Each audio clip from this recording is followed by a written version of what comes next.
Good afternoon, everyone, and welcome. My name is Domi Raymond. I'm Strategy Director for Partnerships with Lumina Foundation. Lumina is an independent private foundation committed to making learning beyond high school available for all. Our work is focused on post-secondary attainment, and we ensure that equity is at the center of all that we do. We're delighted you could join us today for a webinar. Actually, this is part of a three-part series. This is the third of three webinars that we've had that highlights and champions our state policy agenda and the work that's tied to equity with that agenda. First and foremost, this agenda was put together really by just our my amazing colleagues that are part of the state policy team.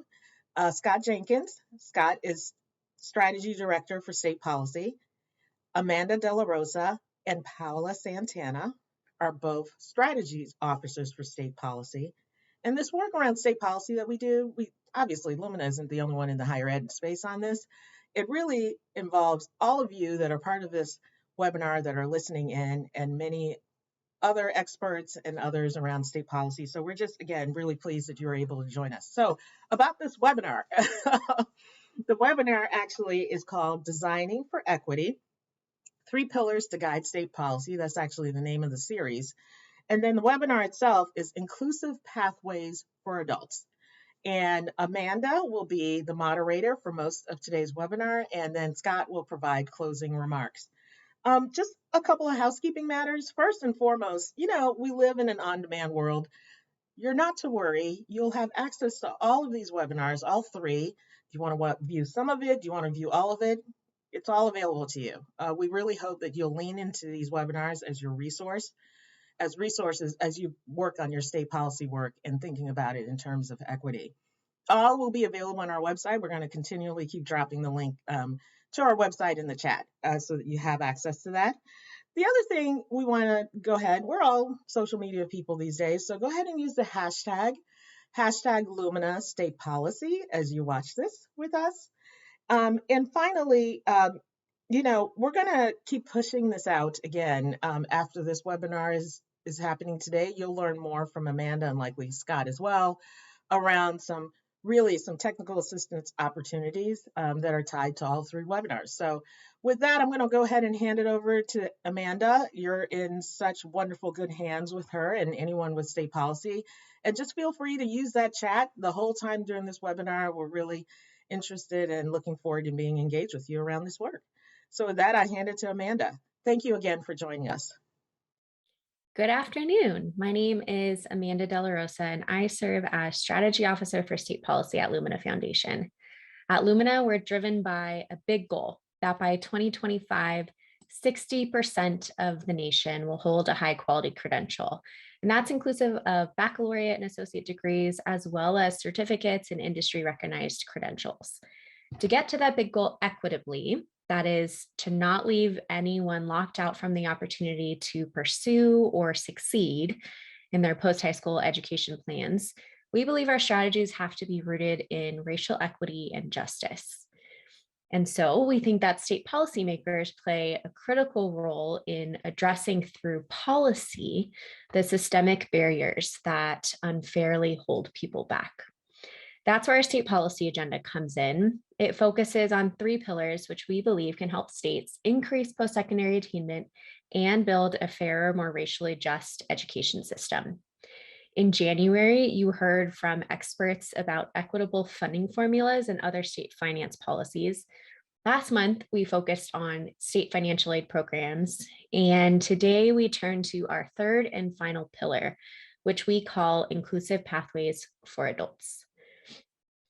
If you've stuck with us for all 3 webinars, drop your name and where you're coming from in the chat. You are our people, and we want to give you some praise.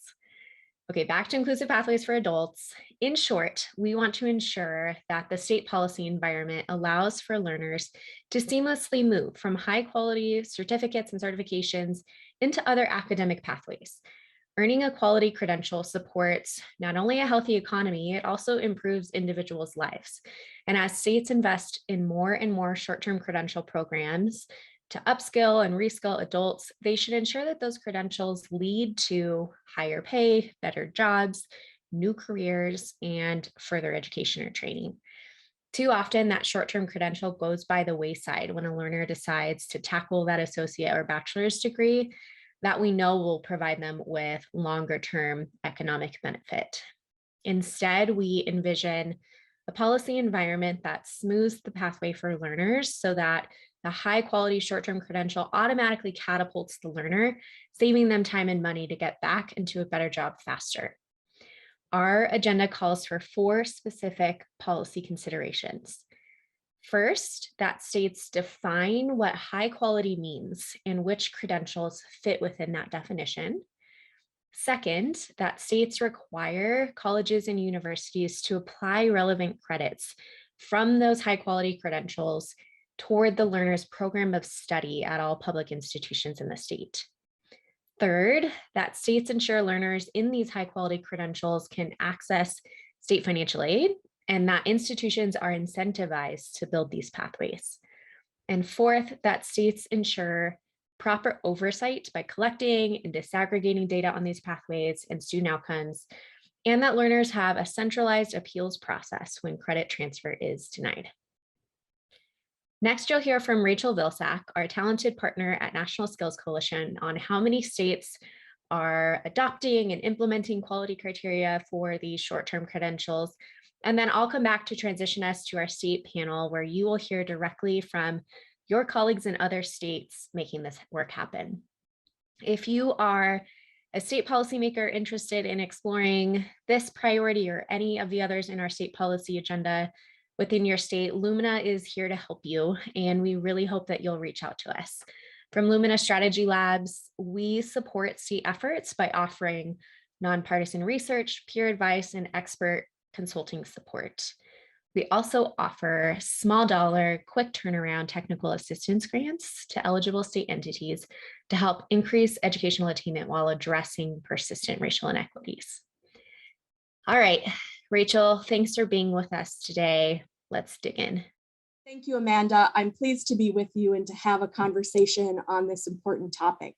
With support from the Lumina Foundation, we at National Skills Coalition have been engaged in promoting a quality non-degree credential definition and working with states to implement policies that will support working adults in advancing along high-quality career pathways. By quick way of background, National Skills Coalition is a nonprofit organization based in Washington, D.C. that builds networks representing businesses, workers, colleges, community organizations, and advocates who believe that jobs that require high-quality skills training are critical in helping more people gain access to a better life and more businesses see sustained growth. And we also recognize that skills training is only part of the solution to changing lives. Job quality, racial discrimination in employment, and other factors limit the ability of America's workers to achieve their aspirations and fully contribute to the economy. We know that post-secondary education and skills training has become essential to the nation's economic mobility and growth. More than 80% of all jobs in today's economy require some form of education or training beyond high school. And before the pandemic, virtually all new jobs created since the last economic recession went to workers with at least some post-secondary education.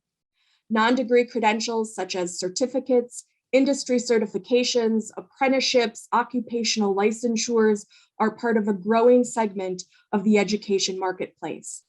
The fact is the labor market has changed dramatically in the past 2 years, from unprecedented job loss due to a global pandemic to a recognition of the essential jobs that keep our economy running, to record numbers of job resignations that have put a spotlight on job quality. There are still millions of workers who need access and support to upgrade their skills in order to find work in this new economy. And surveys of adult workers have confirmed their interest in short-term training as a flexible and achievable pathway to the technical skills they need for a better career. In short, non-degree credentials have become an important component of our nation's economic recovery. And with quality assurance systems in place, non-degree credentials can play a role in creating an inclusive economy, particularly in light of the pandemic's impact on communities of color and workers facing low wages. Yet we have to be mindful that our approach doesn't create or exacerbate disparities. Data show that students of color are more likely than white students to report certificates as their highest level of education, which reflects systemic tracking that has placed students of color into pathways that have not paid off, as well as inequities in access to more advanced education. States, education systems, and advocates should ensure that non-degree credential programs and policies don't create separate tracks for learners of color or promote a jobs-first mentality. Quality non-degree credentials can expand access to post-secondary attainment, especially when embedded in larger, stackable credential strategies with comprehensive credit for prior learning policies. High-quality short-term programs should be the first step for someone on an educational pathway. To advance equity, we need a comprehensive approach. Non-degree credentials are a part of a larger education ecosystem. If that ecosystem flourishes through a robust quality assurance framework and thoughtful state and federal policies, the non-degree credentials can fulfill their potential and connect more people to better educational and employment pathways. If not, we continue to see segregated education opportunities that exclude people of color from lucrative opportunities and continue to drive economic inequality. Non-degree credentials are also a key component of state post-secondary attainment goals and a means to help adult workers reconnect, further, and finish their post-secondary career. And lastly, credential transparency is critical to helping workers know if the skills training they pursue will help them achieve their employment and learning goals. Identifying and incentivizing high-value non-degree credentials can and should be a part of states' economic recovery strategies. So how do you start? National Skills Coalition, with feedback from leading states, developed a consensus criteria for defining non-degree credentials to ensure equitable access and attainment so that working adults know which skills training programs offer the quality credentials to meet their career goals. This criteria includes 4 components. First, there must be evidence of substantial job opportunities related to a credential, and employers must confirm that the credential is used in the hiring, retention, or promotion decisions. There needs to be evidence that competencies are mastered by credential holders. Here, the seat time or clock time is not as important as if an individual can demonstrate the skills needed to do the job associated with the credential. Next, information about credentials, including the employment and earnings outcomes of individuals after obtaining a credential, must be available. And whenever possible, data must be disaggregated by race, ethnicity, gender, and other characteristics that can help to identify equity gaps so they can be addressed in a timely manner. And lastly, non-degree credentials are one step along a career pathway, and we support whenever possible that non-degree credentials are embedded in and can lead to additional education and training opportunities. As states implement these criteria to support inclusive economic recovery efforts, they use their quality non-degree credential lists in many ways, including to align performance accountability, like under the Workforce Innovation and Opportunity Act and Perkins-approved training programs.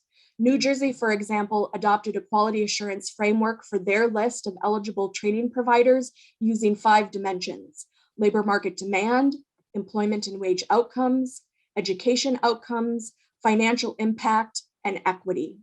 This framework will guide which training providers and programs are available to WIOA Title I participants.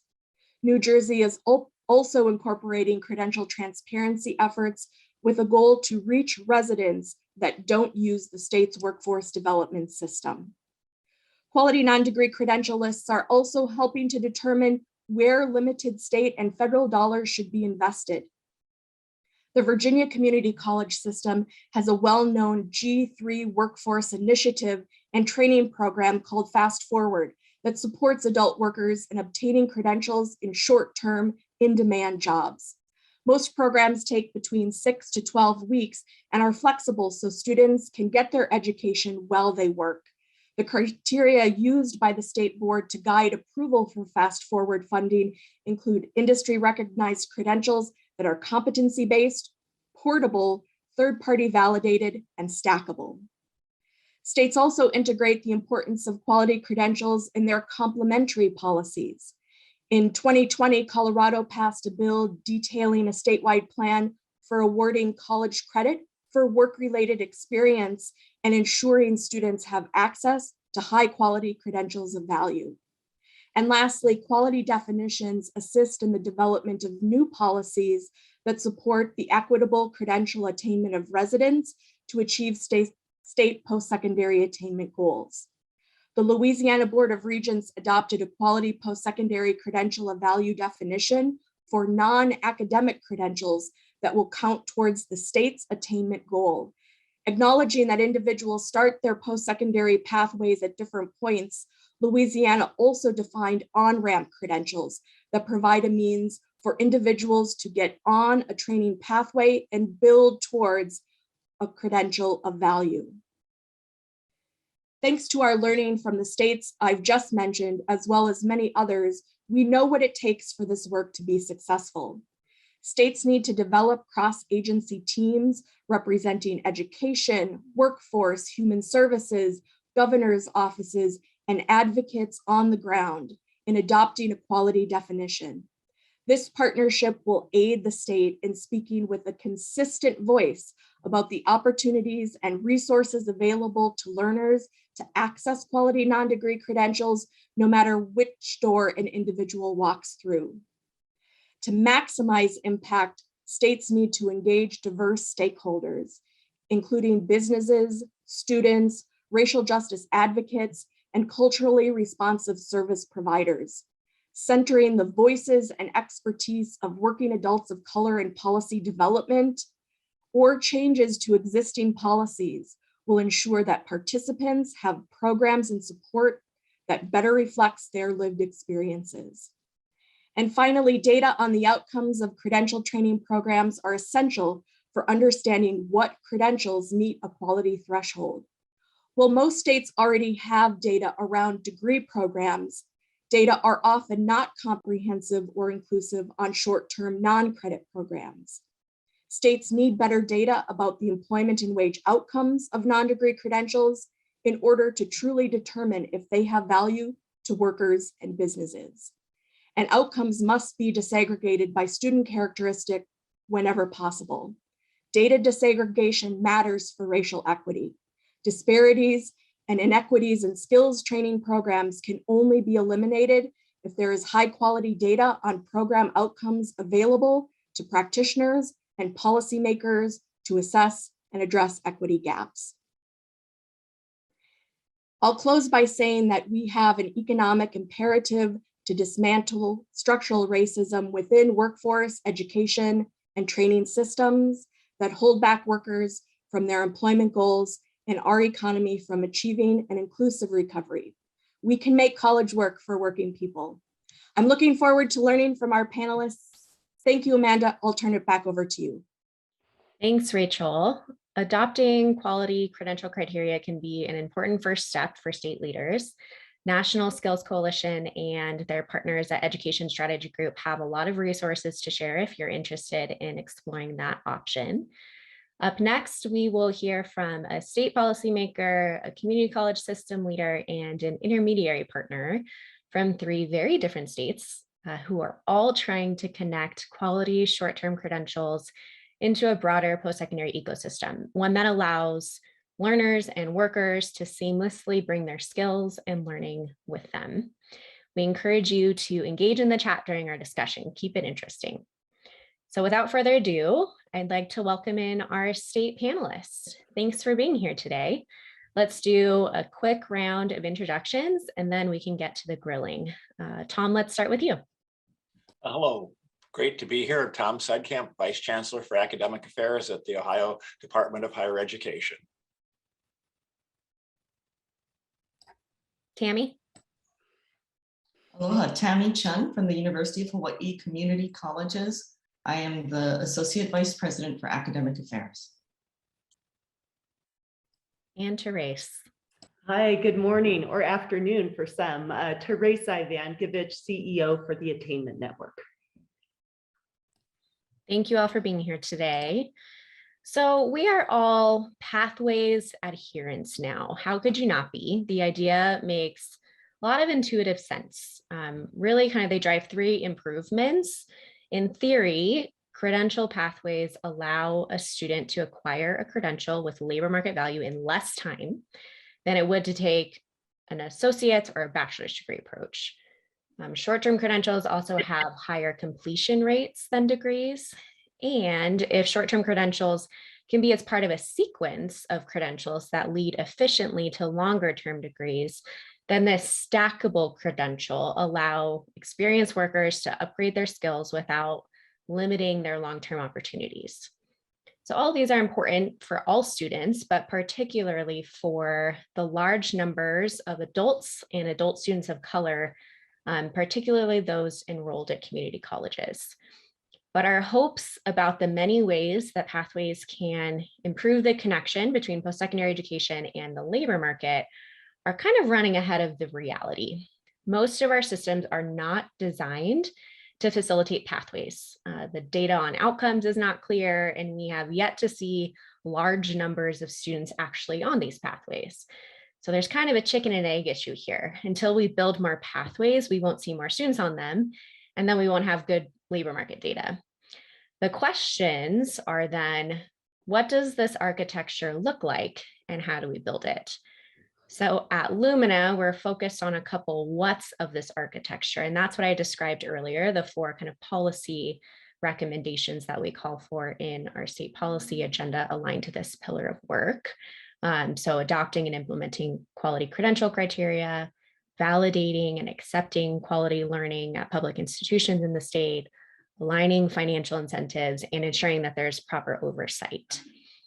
So as I mentioned earlier, our panelists today can speak to the how of building this architecture from the perspective of a state agency, a community college system, and an intermediary partner. So let's start at the state higher ed agency level. Tom, Ohio has recently taken some major steps to adopt statewide articulation agreements. Can you tell us about the ITAGS initiative and describe what did it take to get all the stakeholders in line with this effort? Okay. Well, first I have to explain what ITAG stands for. It's Industry Recognized Credential Transfer Assurance Guide. You'll hear that transfer assurance guide in several other places too. This is a statewide initiative to award credit and recognize learning through students or potential students earning credentials. The key is regardless of where they've earned that credential. The initiative has this, the reason the state is working on this is to provide a consistency for the students. So they know regardless of what community college or university they're looking for, they will get the credit, they will get the same credit across the whole state. And as they transfer, that credit is assured to transfer with it. Again, the goal is really a consistency, a statewide, but also to encourage students potential students in particular who have credentials to think of pathways, to think of, how can I take this to the next step, whether it be a stackable credential or whether it be entering into a degree program. The question that you asked, Amanda, is how does this work? What have we done to get there? And really, I think there's three key components that have come into play on this. I mean, the first is the cooperation and the collaboration of all of the community colleges and universities, along with the team at the Department of Higher Education that works on transfer. They have consistently worked on another number of programs like this. And the goal is, in all of their minds, to serve the students, to make a smoother transition for a student into higher education or again into stackable credentials. So that history of collaboration goes a long way back. So I'll talk a little bit about it because that really is the foundation on how we moved into this. other project statewide initiatives that we have for awarding credit for students who've learned outside of the academy. Our M tags, that tag sneaks up again, military transfer assurance guides, C tags, career technical transfer assurance guides for students in either secondary technical programs or in the Ohio Technical Centers. And then recently, we've created a one-year option, which is for students creating or completing programs at the Ohio Technical Centers to be able to earn 30 hours of block credit towards applied associate degrees. Again, these are statewide initiatives, and the way that they all work and the way they've all been put together is the same strategy that we've used for ITAGs. And this really is what builds the confidence, it is faculty panels from institutions across the state. The community colleges and universities nominate faculty members to review the proposals in their areas of expertise. They review the credential. They will look at what parts represent college level learning. They'll decide how many college credits it's worth. Then that will be reviewed by the institutions across the state. So it really is a buy-in, because faculty have evaluated, have decided the accredited awards, and the institutions then verify that. So that's the same strategy that we're using for ITAGs. The ITAGs initiative, and I'm smiling now, how does it make it happen? Well, so far we have one. The process began in November. We announced the first one, which is a licensed to practical nursing ITAG several weeks ago. The goal is to be able to roll out in this first year, as we're still working the kinks out of the process, 25. And then as we really have the process down, to be able to increase that number in future years. A humble but notable achievement, and we're really excited to partner with you as you do even more in the year ahead. So Trace, let's turn to you now. Your organization comes at the challenges of building pathways from the vantage point of an intermediary. Tell us about your nonprofit organization and walk us through Denver's journey to build more pathways for learners. What's the Colorado state context when you think about kind of the policy environment, the political, the structural that helped you along the way? Great, thanks, Amanda.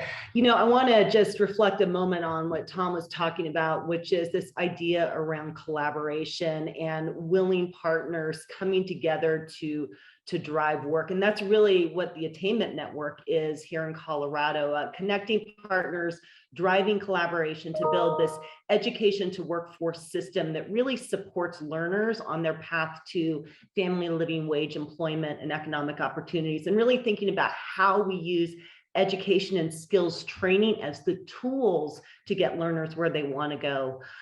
We were founded in 2014 in Denver, and really to address as a direct response to persistent equity gaps in educational attainment and in opportunity, and really started to build this pathways model in Denver, and that strength of our pathways model has helped us expand outside of the Denver region. We really mobilize a network of K-12 post-secondary institutions, state agencies, municipalities, nonprofit, private sector, and learners. And I'll touch back on that learner because we want learners at the table, at a shared table, as we build strategies together.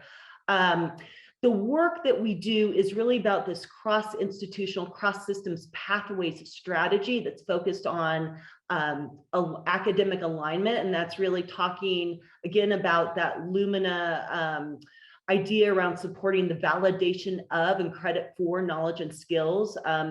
The work is around aligning across institutions, across systems, student support. So wrapping our arms around students, utilizing employer engagement. So we're building something that employers actually want to utilize, and using shared data, disaggregated data across multiple types of partners to make decisions. Our work has focused on traditional age learners. And we see those lines continue to blur with that adult learner population. A lot of commonalities around our learners who are balancing work and education, who are supporting family members, who have some college credit. And so we really see this as creating more urgency and more opportunity to effectively link how we build a pathway system that is not siloed, that can accommodate both traditional age and adult learners. So the mechanics are the same. The strategies for supporting are different. Thanks, Amanda. Thanks, Trace. I think you've really demonstrated that, you're not going at this alone, that it truly is a partnership between a variety of stakeholders. And that's what sets you up not only for success, but also sustainability. So thank you for covering that. Tammy, we're going to head over to you now. Hawaii's key industries are changing, particularly since COVID majorly impacted hospitality. How does the University of Hawaii Community College System partner with employers specifically to create pathways for learners that respond to and evolve with the state's changing economy? And if I can throw a second question at you, why is it so hard to build these pathways? What gets in the way? And on the flip side, let's share some examples of successful pathways and partnerships with these industries. Thanks, Amanda. I'm going to start with your second question. Why is it so hard to build the pathways? I think that Teresa in particular just described a whole bunch of different partnerships that are all address different parts of creating smooth pathways for our learners. And that, I think, is the challenge. I think this is we're in the stage where we're in an evolution of pathways. If we look back 10 years ago, we started to really focus on completion as a goal. And then we realized that completion wasn't enough, and that, or to get to completion, we need to build pathways. And those were broad. And I think people thought of them as pathways is a term used for many different things, even though I think they're all intending to ensure that there's a smooth pathway. There, use the word again, but that there's a clear set of steps that a learner can take to result in attaining the kind of credential that they need for employment or for their personal objectives. And those, we've been working on high school to college pathways, pathways in college, transfer pathways from 2-year to 4-year, pathways from high school to work, from through college to work. So there's a lot of different parts that we're working on, and there's a lot of players and a lot of different funding streams in the different parts of the pathway. So I think pathways is a yes and kind of situation where Tom particularly talked about how do you ensure that the work experience, for example, or the industry credentials gives you college credit. There's also the work around high school to college or college to employment. So lots of pieces and pathways. I think we've really, as higher ed, focused on the academic pathways because those were real issues that needed to be addressed, making sure that students know what credits they need to take and that those credits transfer and they count. That all matters a lot. And that students also have the career advising so they can pick the right pathways, and that we address co-requisite issues, remediation, developmental, all very, very important parts of the pathway. However, we're at the point, or yes, and we're at the point of expanding our thinking about that, looking at our non-credit industry recognized credentials, our work experience. And for many of our learners, they are not on a linear journey through the process. So in addition to getting the pieces right and planned out, we also need to be thinking about the way we deliver. So needing to think about our part-time students, our adult students, our students who are starting and stopping, who don't have a continuous journey, but might be, so that we need on-ramps and off-ramps. So this is where we think about it as on-ramps and off-ramps so that there are opportunities to engage at different points, and that that what you accumulated so far will count as you move forward. So just, I think from pathways, those are some of the issues that make it challenging. So, but it's hard work, it's important work. And so partners like the state higher education agencies and our intermediaries are really important in providing some of the focus and connective tissue around the interagency issues in particular. So I want to switch now to Amanda's first question about Hawaii. So Hawaii, pre-pandemic, we were at full employment. And then pandemic hit and we had the highest unemployment in the nation. So I think for Hawaii, the nature of our economy is that hospitality was big and it'll continue to be significant for us in the recovery and in the future. We also realized during the pandemic, where it really brought to light and brought urgency around developing the other sectors. We've talked about it for a long time, having economic diversification, and it just raised that issue more urgently. So that includes building new sectors that for export, as well as developing some of the sectors that really serve the community. So whether that's for agriculture, for food security, or healthcare, which serves our community, really needing to work with our employers closely and for their current needs, as well as the needs that they're seeing in the future. So I think, and one other thing I wanted to mention, which Teresa also mentioned, is thinking about this all in the context, not just of the jobs we have, but in terms of being able to live and thrive in this place. So Hawaii has a very high cost of living, and there's a lot of awareness around, built in part by the ALICE study that our United Way did, looking at our asset limited, income constrained, employed individuals. So it's really the working poor that, so how do we help meet our community needs, say for healthcare, and make sure that people who are providing those services can live and thrive? So just as a really quick example, lots of need for certified nurse aides for healthcare, really critical need for community care, and really critical employer need. Not a really high paying job, really a hard job and not very high paying. Many of us, I think, address this workforce need. How do we think about training CNAs and also being able to ensure that there's a pathway forward?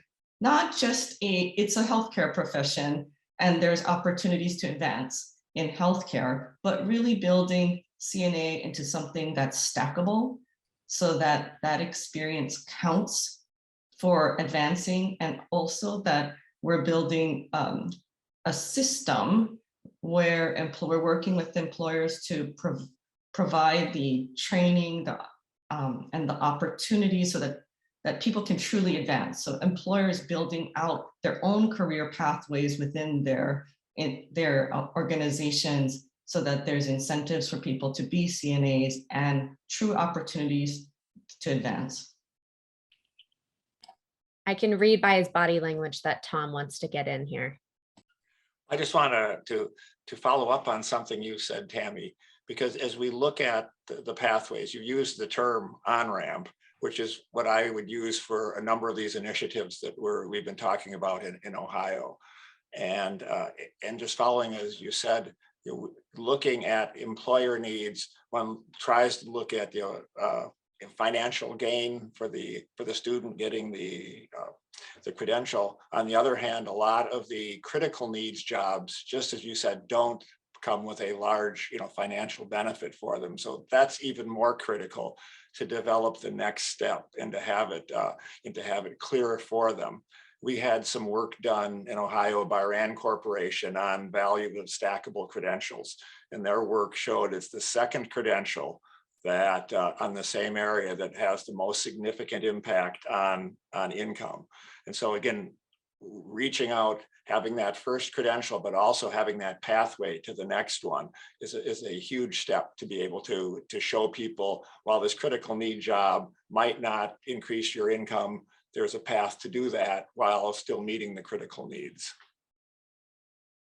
And I just want to I just want to jump here as well. Tammy, one of the things you talked about is just kind of also the behind the scenes work that needs to happen to do some of this alignment work. So with that employer engagement, having employers really buy into the need for the upskill, what are the jobs in that upskill? And I think too, as we, you know, as we really think about it, one of the things we want to communicate is that entry level job is an important job and it's a critical job. And what are we doing within the system to create that next opportunity, to inform you about the next opportunity, to give you credit where you are so that you don't have to leave employment to go and get that next upskill. And so those are the conversations that we're having. And so I just love, and thanks also for honoring that idea around that connective tissue and how important it is to be bringing multiple types of partners to these conversations to build a system that works for learners. Well, thanks everybody. Tom and Therese, I'm hoping you can elaborate on how employers and industry are directly involved in the work that you're doing in Ohio and Colorado. Maybe Tom first, then Therese. Okay. Well, to follow somewhat up on what Tammy said, there are a lot of initiatives working on credentials in Ohio that come into bear, say, on the ITAGs issue. But first, I'll focus on ITAGs alone. We have a steering committee created to oversee the process and to select the credentials that we will evaluate. As I said, hopefully we'll be able to get 25 in a year, and I won't shock anyone to know that there's a lot more credentials that people would like evaluated than that. So how do we prioritize them? Well, we use, we have industry representatives on that steering committee from the major regions, from manufacturing, from healthcare, from IT, to get their views. We also we have people from the Ohio Office of Workforce Transformation to understand, the state workforce environment. And we get information, say, from our own data systems of who's receiving those credentials. We're really focusing too on our selection of credentials to ensure that we're reaching out to the credentials to underrepresented populations. So we get data on who has received those types of credentials in our selection process. We also have another very critical credential project in Ohio, which is completely employer driven, called Tech Cred. And essentially what happens is the employers nominate credentials for evaluation by the Department of Higher Education. If they're approved, then their employees can earn those credentials and the state reimburses the cost of earning the credential. Over 30,000 people have gone through that process in the last several years. And so we have real data from where the employers are sending their employees because they see the value in that credential. So we try to bring all the information in from these various programs that we have to both identify very important credentials for the state and and upskilling for the individual, and then making sure we hit the populations that need the most concern in the state. So it's a broad set of information that we bring in, and employers or the things that they have indicated to us are there at every step. Yeah, I think that's a great. The Tech Cred program is a great example of how the state is aligning financial incentives to kind of drive more movement toward credentials of value. So it's a great example of that. And I also really appreciate how in ITAGs, you're really explicitly focused on racial equity and digging into the data to understand where are the learners that you care the most about, and how do you prioritize those credential pathways. So I think those are great models for other states to consider. Trace, over to you. Yeah, when we talk about employer engagement, I think one of the things that we're really tuned into is not recreating the wheel. So there are multiple organizations here in Colorado that engage industry. We have Colorado Succeeds, who's kind of the business voice, engaging K-12 and post-secondary. CareerWise Colorado, who's engaging industry and modern youth apprenticeship. And so one of the things we think about is how are we working with these other organizations to bring employer voice to the table without creating something new. Again, we have industry advisory boards, sector partnerships, and really see employers engaged in pathway design, work-based learning, apprenticeship, advisory, curricular design, and then policy, a lot of policy work. We also in Colorado have a Colorado Talent Pipeline Report, which is a fantastic tool. Multiple state agencies come together to build out this data-informed tool that has recommendations for how to enhance our talent pipeline in Colorado. And it features top jobs, key features of our current labor force, strategies to align supply with demand, policy recommendations. And so again, multiple types of tools to be utilized, ways to engage industry without tapping into the same thing over and over. And we really use, as we do pathways design, we have employers at the table. We utilize our partners who are engaging those employers to convene them, to bring them to us, and then ensure that they are informing each step of both the academic alignment and, importantly, as Tom mentioned, who's getting onto the pathways when, how are they being supported along those pathways? Thanks. So I think one of the conversations that we're having is there's lots of employer engagement in different ways, and everybody wants to be helpful and involved. I think a couple of things to mention, some of us are really working on trying to move from a model of employers engaging as part of social responsibility to employers engaging as part of their business strategy and building their talent pipeline. I think in the past, we used to think about it as making sure that there's say a good school system for employees' children to come to, so that it would be an attractive place to live and work. But really I think we're evolving into how do you make sure that the partnerships are in the business interest of the employers and make sense. So, and some of the work with employers is broad strokes, and some of it has to get down to the really nitty gritties. So an example is that we have a 2.0 version of our IT sector partnership and we just completed, that's led by our Chamber of Commerce. We just completed an IT workforce study because we keep hearing about the gap, even current gap between the jobs that are available and the workforce. And one of the things that we've all learned together is that two things that I think are really important for this conversation. IT is not a single thing. It is many things. And also that, and then you can't address it as in a single way, because different employers have different needs. There's different kinds of groups of employers in the IT sector.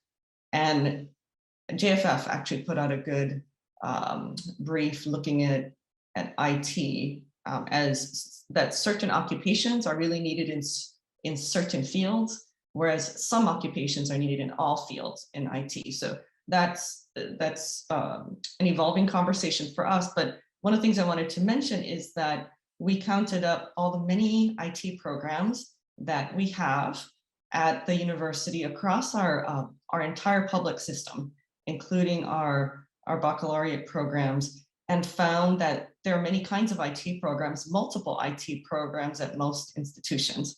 And employers were just not aware of the variety of programs because they usually had a relationship with maybe one or maybe two programs and typically a faculty member. And so they just were not as aware of the full range of programs, the number of graduates that were coming out. I was in fact told more than once that I must have the numbers wrong about the number of graduates from IT programs because the employers just felt like they don't see those graduates in their job pools and their applicant pools. So we're working hard, not just on the alignment, but that connectivity of we have graduates, you have jobs, and how do we close the gap between the two of them? Because everyone has an interest in helping our local IT grads get into the IT jobs. And some of this is the university is going to stand up a really intensive internship or program because work experience was cited consistently as a need for IT employment. And we have to close the gap for our new grads somehow. So, but this is taking a lot of data. It takes data work and policy work, but it also does just take a lot of getting under the hood and figuring out what's going on. And I'm going to transition to talking about getting under the hood and figure out what's going on around data. And so I think Opportunity America recently put out a survey. They did a national survey of community colleges of credit and non-credit career and technical education programs. And one of the things that really stood out to me about that report was the lack of data around our non-credit programs and our ability to track credentials. So Tom maybe seems to have a better, and Therese, maybe they have a different handle on this, or Ohio seems to have figured this out partly through the tech cred program, getting that data, but it's not our non-credit. Just speaking for the University of Hawaii, our non-credit programs do a lot of workforce training, but they are not in our regular or in our student information system. And we're just newly able to connect that into our interagency longitudinal student information system to look at wages. So it is, I think it's new territory for many to be able to have the data to talk about disaggregating non-credit credentials, for example. And Tom, that was really great work out of the Ohio RAND study that we benefited from in thinking about being able to look at our data in those ways. But that's going to take a lot of groundwork around data collection to be able to get there. Okay. I'll just jump in for a second and say, we don't have it solved. We have lots of questions on getting the best information on credentials and non-credit programs. We're fortunate to have what we have, but we have a lot of work to do there too. I'm resisting every urge in my body to go down this rabbit hole because I think it's a huge policy opportunity and gap in most states that I have certainly talked to. But instead, I'm going to be allegiant to our topic here and move us on to focus on the actual learners that we are trying to serve through these pathways. Tammy, I'm coming back over to you. Let's talk about the student experience with pathways. What makes this approach fit for students, especially adults of color? What does it take to get these learners on academic and career pathways? And who are you most trying to serve with this work? That's a big question, Amanda. We're really committed to making sure that that we have equity in our outcomes for Hawaii, our targeted populations. We want everyone to be able to achieve the education training they need to support their employment and themselves and the communities. And one of our targeted populations as underserved are Native Hawaiians, Pacific Islanders, and Filipinos.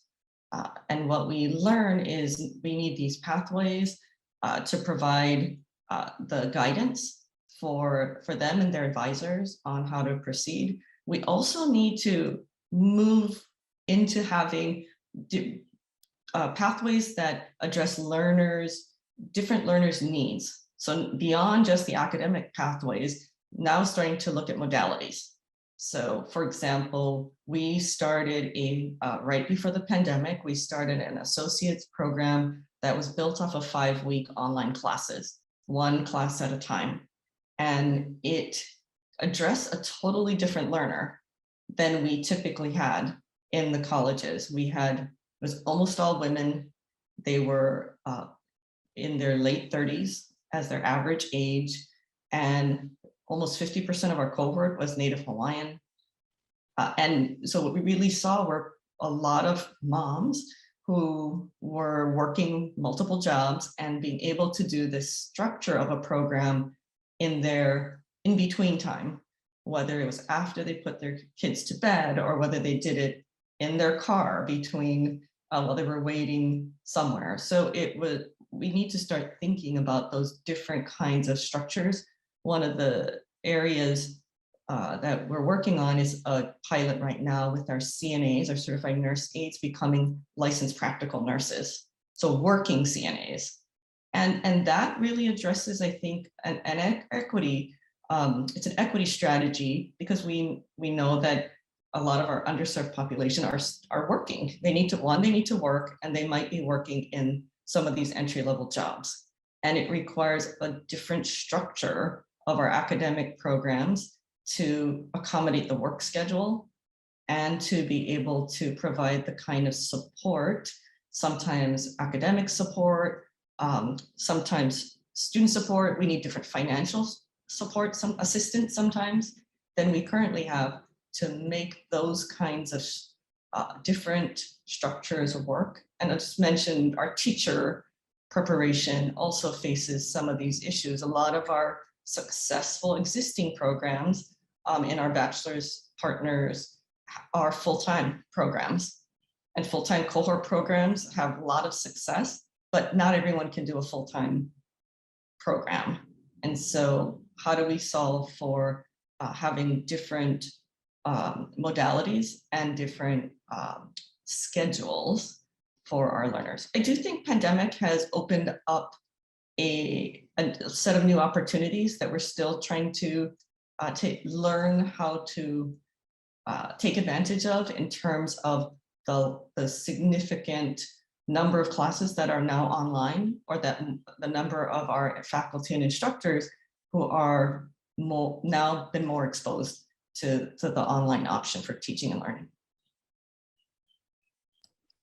Yeah, thanks, Tammy. Therese and Tom, I want to come over to you as well to kind of think about the learners that you're trying to serve through your efforts. Colorado has a goal to eliminate disparities in outcomes for Black, Latino, and Native American learners situated in the state's master plan for higher education.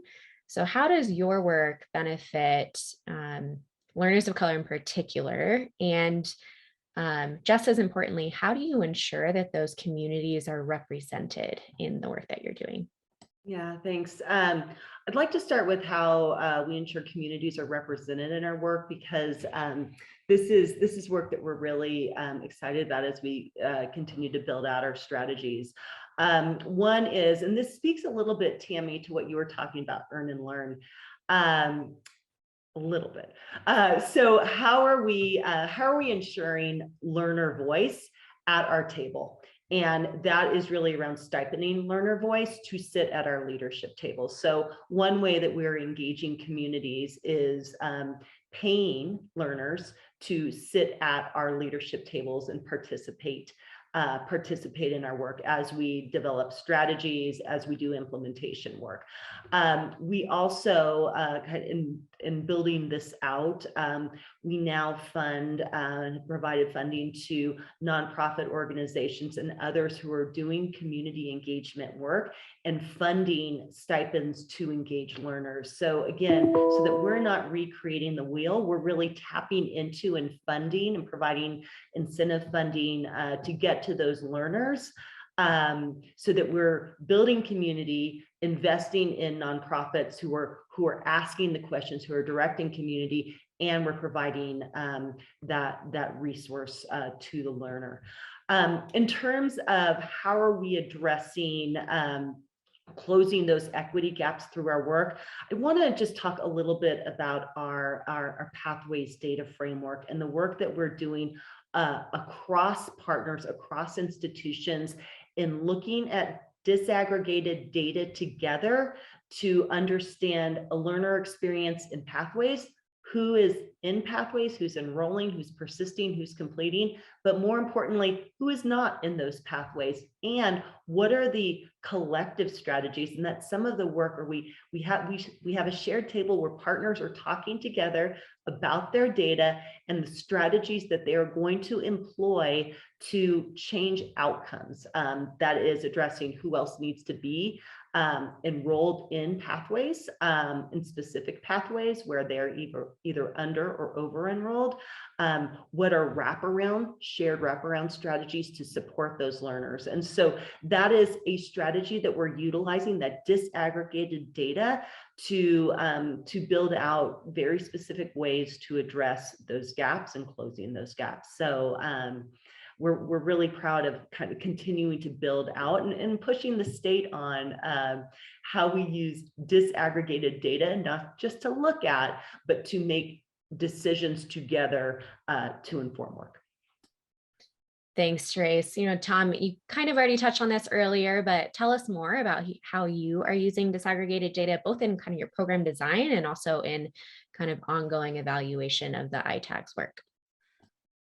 Well, I'll jump a little away from that first, and because we have lots of pathways that we've talked about. Tammy has gone into so many different ones, and ITAGs for us is a different strategy, because we can't talk about the students. They are probably not students at this point.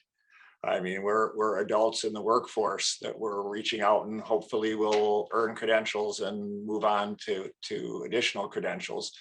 So one of the key things for us is, I mean, I will say, we don't have a field of dreams. If you build it, they will come hope, because we've seen that doesn't necessarily work.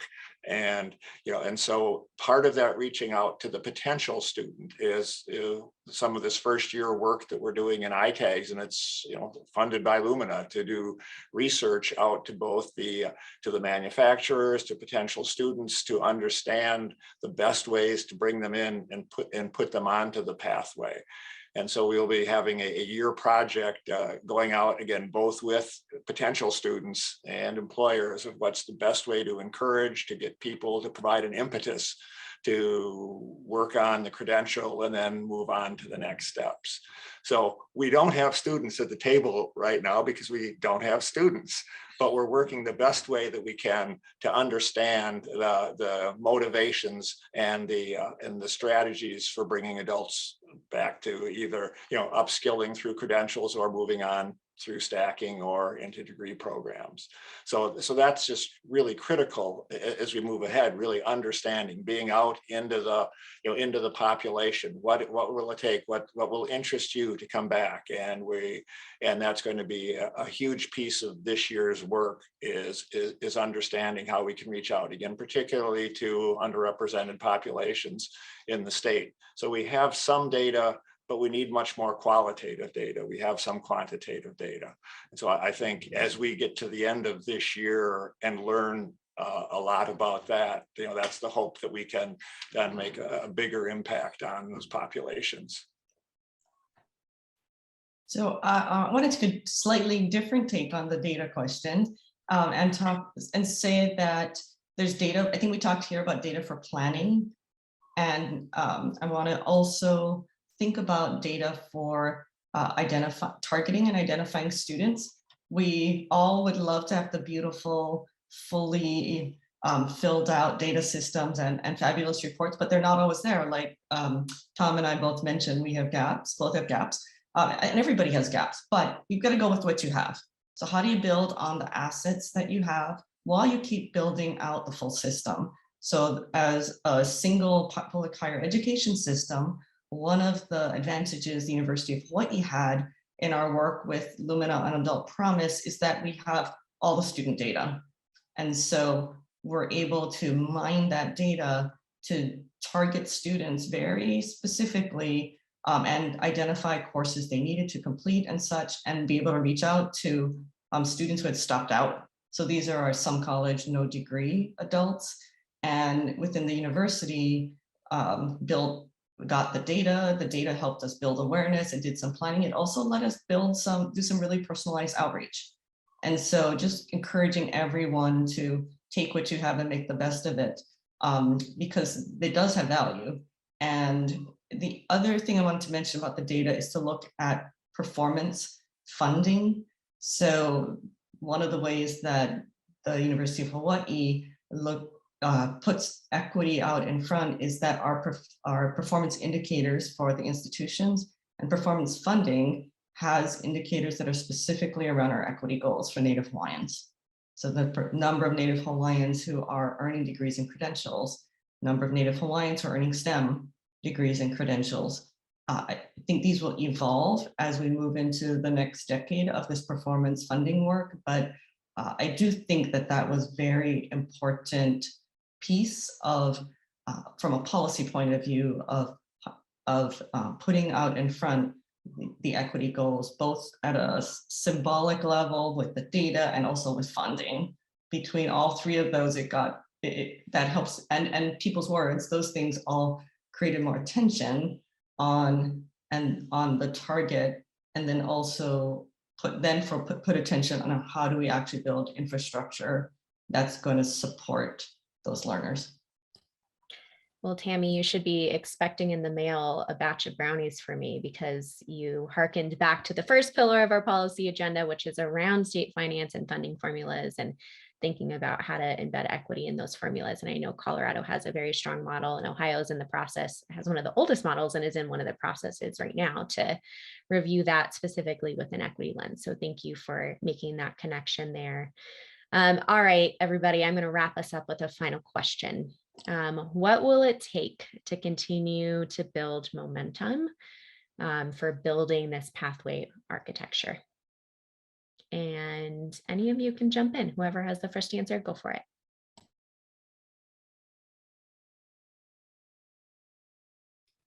Everyone's being polite, so I'll jump in. I was going to say, Tom, I'll let you take it first, and then I'll gladly build on to what Tammy has to say. Well, it goes back to what Tammy said, in pathways. If we were talking about pathways, community college pathway, transfer pathways to baccalaureate programs, or in Ohio, we're working on high school pathways. We're redoing high school pathways to match up with community college and university math pathways. That's a project underway right now across the state. And so depending on what it is, I think what keeps it going is the fact that ultimately data will support the students are moving through, that they're having fewer lost credits in the process. On the other side, say back to ITAGs or adult learners coming back into higher ed, it's going to be really making those strategies known to them. I think that is the biggest issue that we have, and that's designing them. Here is credential 1, credential 2, credential 3, and being able to get it out to the people whom that could make a significant impact. So it's a lot of it's the design first, but then a lot of communication and a lot of individual outreach, as Tammy was saying, direct contact to people whose lives can be changed by moving in this direction. So we will see pathways in everything that we're doing, because they help students move through, or people on ramps back to higher education.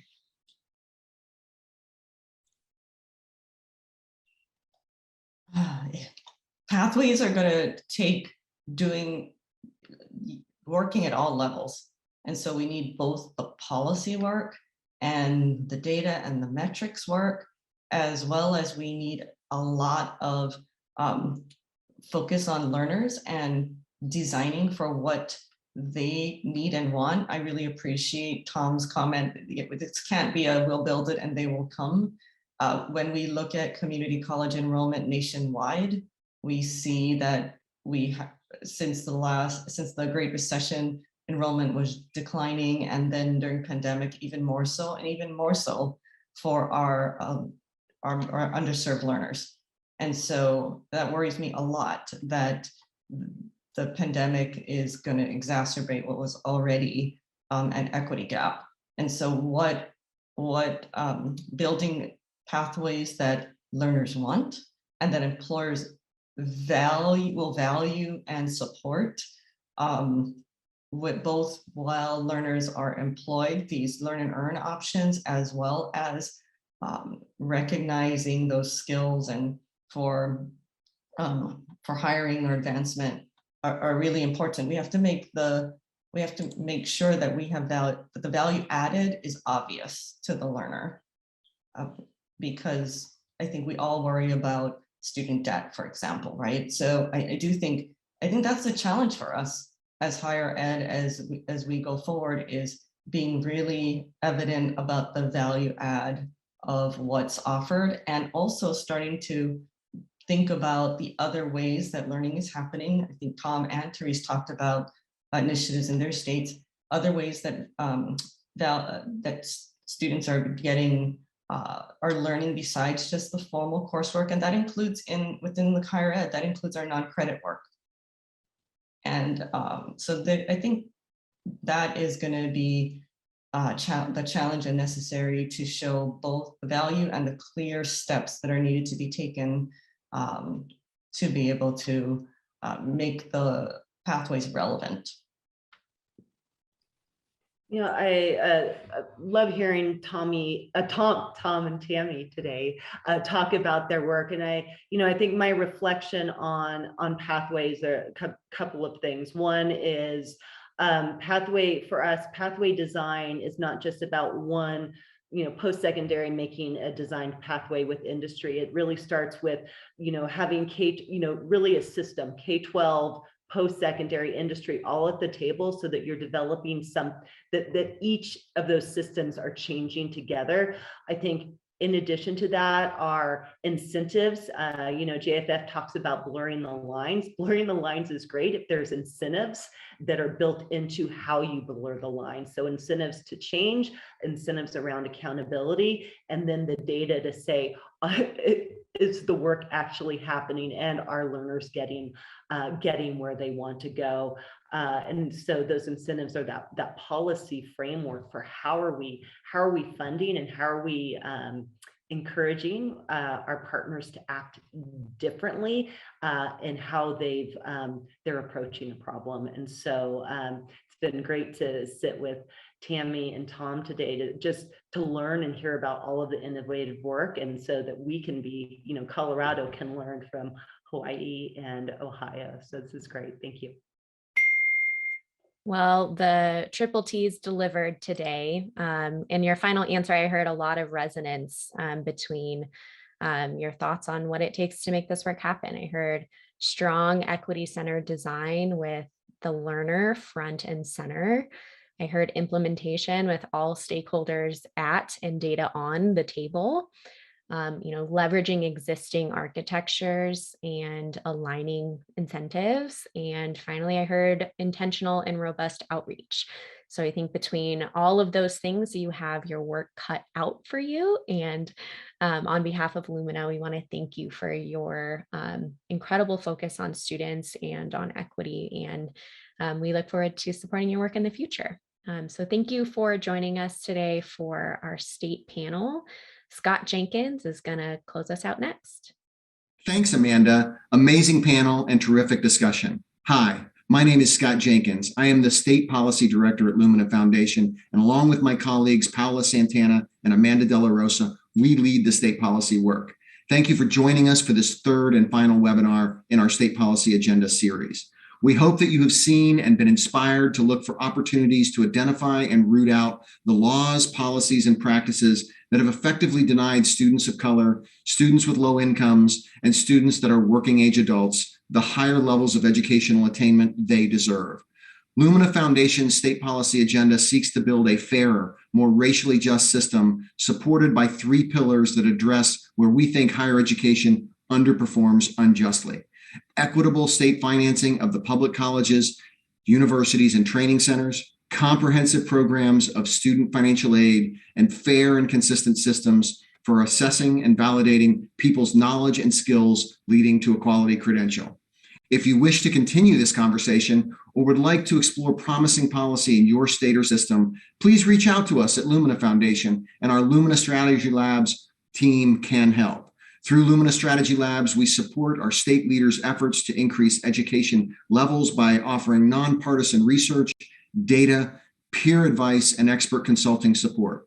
We also offer small dollar, quick turnaround technical assistance grants to eligible state entities to help increase educational attainment and to address the racial inequity in student opportunity. You can learn more on our website.